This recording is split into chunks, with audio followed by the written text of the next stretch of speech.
Okay, today we're going to talk about agriculture. I was fortunate enough to meet with some farmers and ranchers this morning for breakfast, and they really read me in on some of the issues that they're seeing today. So farmers in our district are trying to get fertilizer in order to fertilize the fields, whether that's for coastal hay fields or for their crops. Now, fertilizer used to go for $400 a ton, and now it's up to around $1,100 a ton. And the other issue that goes along with that, because most of that's imported from Ukraine and Argentina and some other countries, not here in the United States. Shipping containers, as we covered before, went around $2,000 a few years back. Now they're upwards of $10,000, depending on which coast you're shipping that to.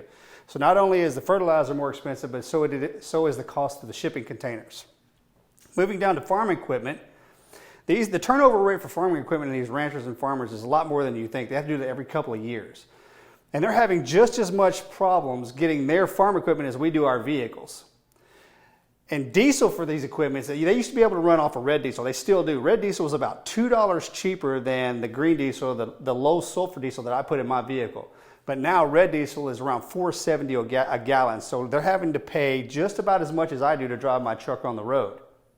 And I was talking to one rancher, and he uses 3 different implements on his property when he's doing his harvest. So that's around $1,000 a day just for fuel.